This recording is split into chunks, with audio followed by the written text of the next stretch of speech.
Salut à tous, aujourd'hui je vais vous présenter ma nouvelle acquisition, une arme un peu hors norme qui fait fureur sur les stands. C'est un Desert Eagle Mark 19 de première génération, chambrant le calibre 44 Magnum. Donc avant toute chose, on va vérifier la mise en sécurité de l'arme. Donc chargeur vide, chambre vide, contrôle visuel et tactile comme d'habitude. On peut travailler en toute sécurité. Voilà. Donc, comme je viens de le dire, c'est un modèle Mark 19 de première génération, chambrant le calibre 44 Magnum. Naturellement, il existe bien sûr dans le calibre 50 AE, donc 50 Action Express, et 357 Magnum. Alors moi, le 357 Magnum, je vois pas trop l'intérêt de le posséder en 357 Magnum. Avec une arme comme ça, j'aime avoir un peu de sensation. Donc c'est pour ça que je n'ai pas pris ce calibre-là. Malheureusement, le 50 Action Express, c'est un calibre qui coûte horriblement cher au niveau munitions. Et même en rechargeant, ça reste quelque chose d'assez cher à produire. Donc j'ai pris le 44 Magnum, et de plus j'ai un revolver qui aussi chambre le 44 Magnum. Donc pour moi, c'était juste parfait. Donc voilà, donc celui-là c'est un Mark 19, donc en 1980 sont sortis les premiers modèles, produits par Magnum Research, donc les Mark 1, je vais vous mettre une petite photo là. Donc ça, les premiers ont été produits aux États-Unis. Ensuite, par la suite, la firme IMI, donc Israel Military Industry, a pris le relais pour la fabrication de cette arme-là. Donc maintenant, c'est marqué dessus, comme on peut le voir, Made in Israel.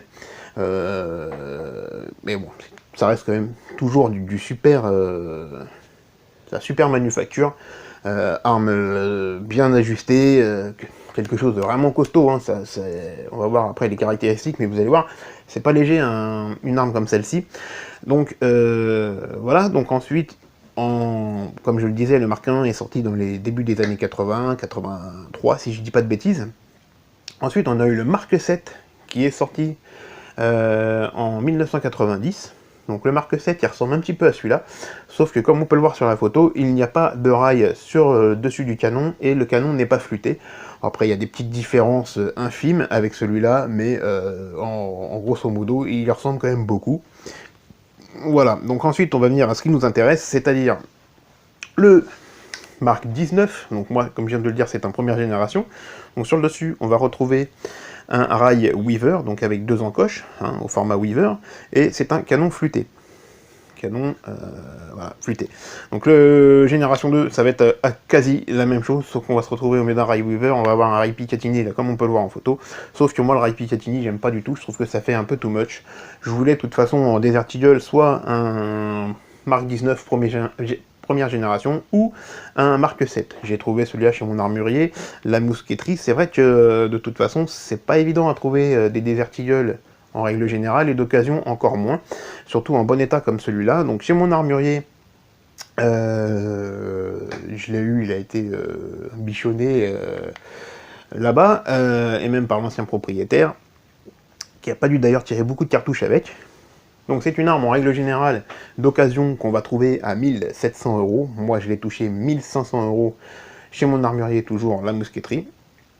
Donc voilà, une arme vraiment qui est en superbe état. Donc on va parler un peu des caractéristiques de l'arme. Et ensuite on va venir un petit peu au système de fonctionnement de cette arme-là. Et en fin de vidéo, on verra un démontage et un remontage pour chaque séance de tir pour l'entretien.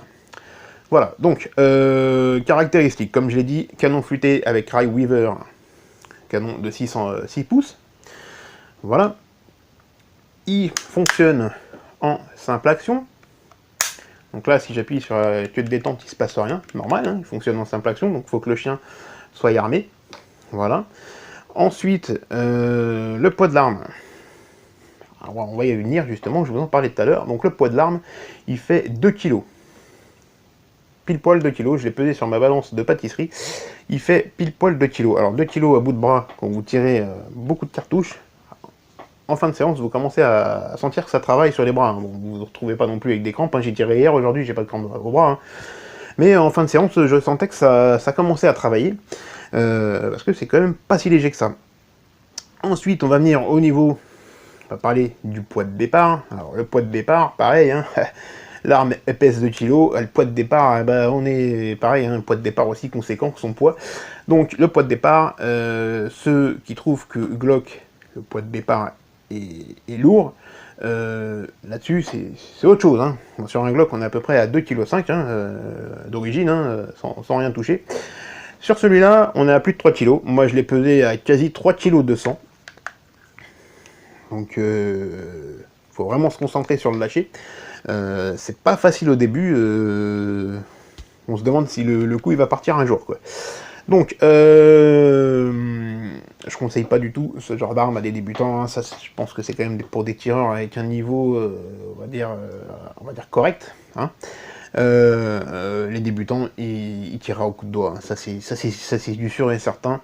Il sera pas dans la cible non plus, à 25 mètres.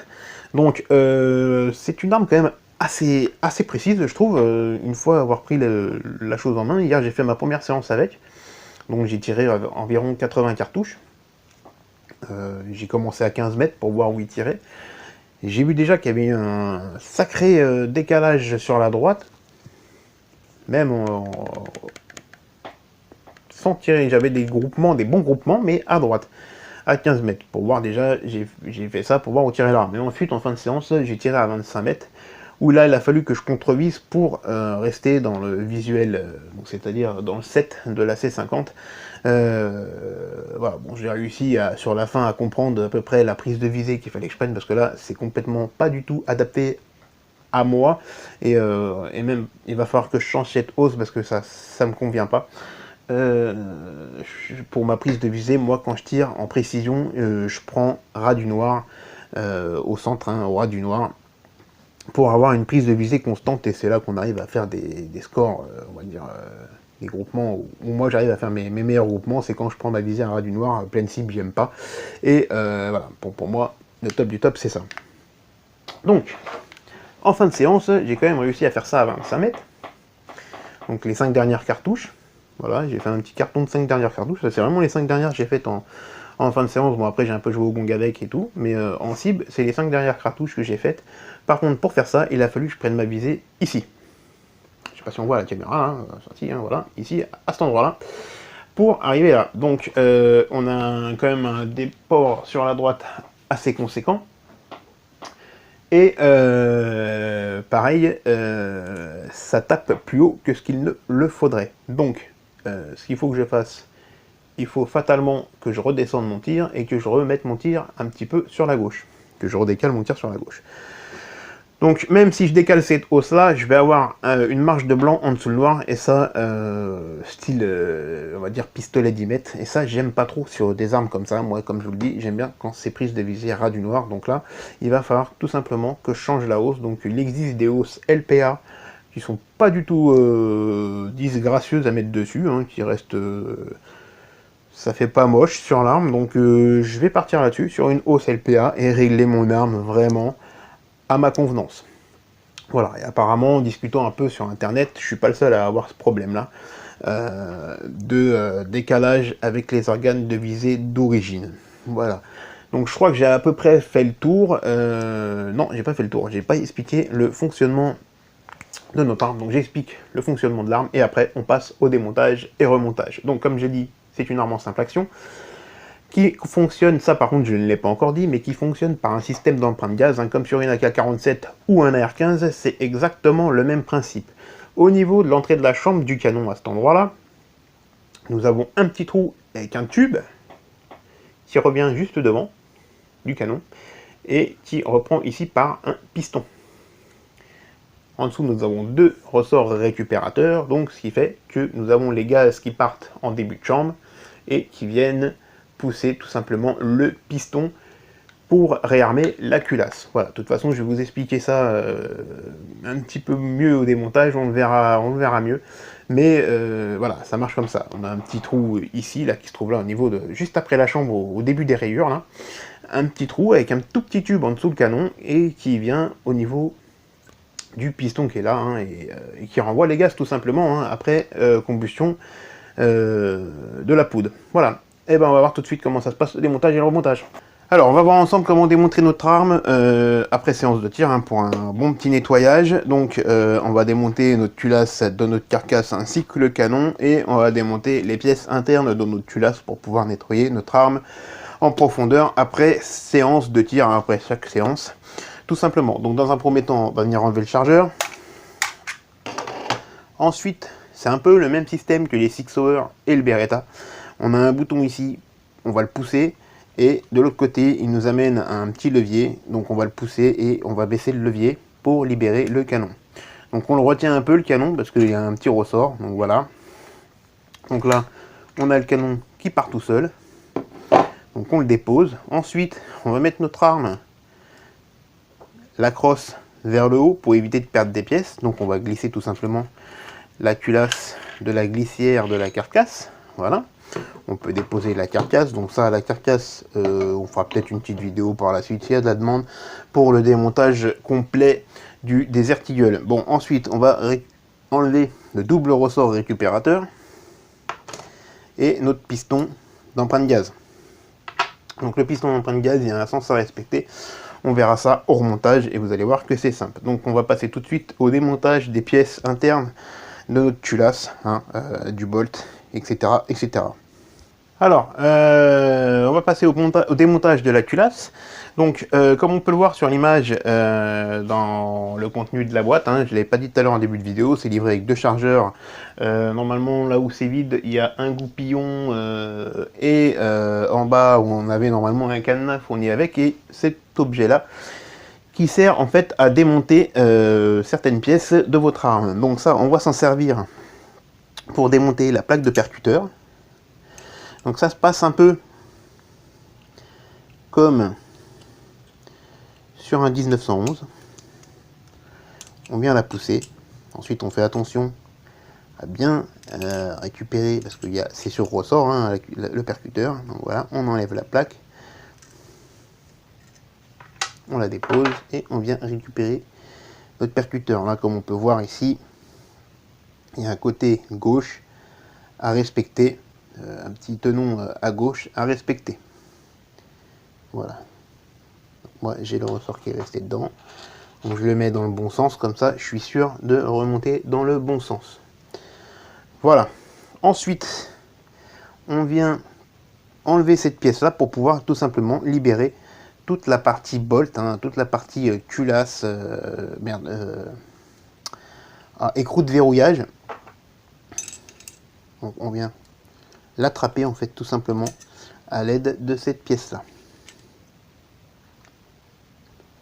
Voilà, on le pivote un peu et après il suffit, c'est pas facile, voilà, de le monter et d'attraper en fait cette pièce. On retient en même temps le bolt avec le doigt parce qu'il est poussé, comprimé par un ressort.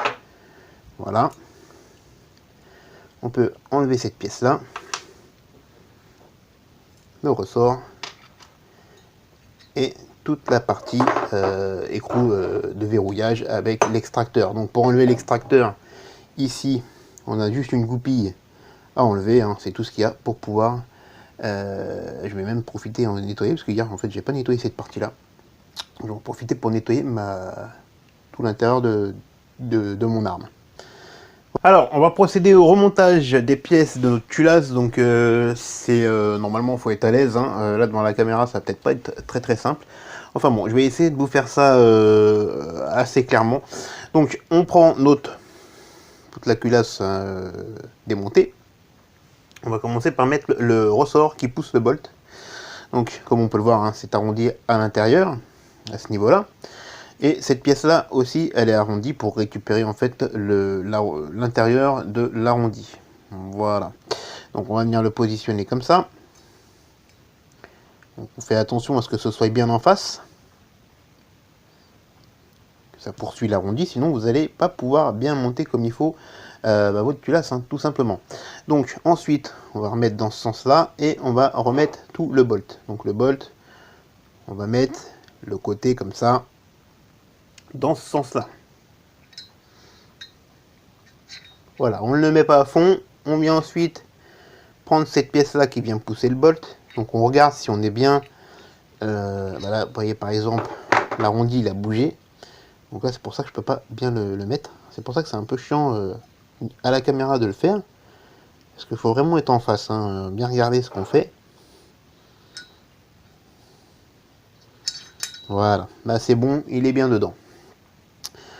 Alors ensuite on va le avancer un peu, on va regarder qu'il est bien droit à ce niveau-là dans le trou, que ce soit tout corresponde. On va le ravancer encore légèrement pour pouvoir insérer cette pièce-là, en fait, qui nous maintient le bolt. Enfin, le ressort tout simplement au bolt. Voilà. Ensuite on recule. On met tout ici au même niveau pour pouvoir remettre cette petite pièce-là qui fait que ça maintient tout le bloc culasse. Voilà, donc on met et ensuite on vient remettre droit les traits, hein. Enfin, je sais pas comment on peut appeler ça, donc on le tourne un peu avec ce truc là, voilà, pour que ça reprenne une ligne tout simplement. Alors bon, c'est pas, comme je dis, hein, dans la caméra c'est pas évident, mais là on y arrive. Voilà, donc du coup ça vous maintient tout le système bolt, hein. Voilà. Ensuite on vient remettre notre percuteur. Donc le percuteur, bien sûr, on met le ressort avant, hein. Voilà. Sur le percuteur, vous avez un petit ergot ici sur le côté, il vient du côté gauche. Quand là vous regardez la culasse d'en haut, vous venez le mettre, vous poussez le percuteur, et comme sur un 1911, on vient remettre la plaque, hein, c'est exactement la même chose. On pousse le percuteur et on fait glisser la plaque. Et voilà, on a remonté notre culasse. Alors, pour le remontage final de l'arme, hein, on va voir que c'est pas sorcier. Donc, on va prendre notre culasse qu'on vient de remonter. On prend le piston de gaz. Donc, attention, il y a un sens à bien respecter, comme on peut le voir sur la photo. Vous voyez, à cet endroit-là, ici, il y a un petit ergot. Donc ça, il faut que ce soit vers le haut quand vous mettez votre culasse à l'envers, comme sur la photo que je vais vous mettre là. Donc voilà, ça donne ça, hein. Faut pas vous tromper de côté. Et le petit espace, il vient vers la droite. Il y a un petit espace qui vient vers la droite en fait, car comme on peut le voir sur le double ressort récupérateur, cette pièce là ici, elle n'est pas centrée. Donc en fait, c'est ce qui va aller dans le petit espace qu'il y a là. C'est ce qui fait en fait tout le mécanisme du ressort récupérateur. Voilà. Ça, si c'est pas en face l'un de l'autre, vous n'arriverez pas à remonter votre culasse sur votre arme, tout simplement. Ensuite, on vient reglisser la carcasse dans la glissière de la culasse. Voilà, à partir de ce moment-là, on peut remettre l'arme dans l'autre sens. Hop. Voilà, on vient y mettre le canon dans les encoches ici. Et on vient pousser le canon, tout simplement au maximum. Et on relève le levier. Comme sur le système du Six Hour. Et là, on a une arme qui refonctionne complètement. Voilà, j'espère que cette petite vidéo vous aura plu. Si vous avez d'autres questions sur cette arme-là, j'essaierai d'y répondre. Et je vous dis à bientôt pour une prochaine vidéo. Ciao!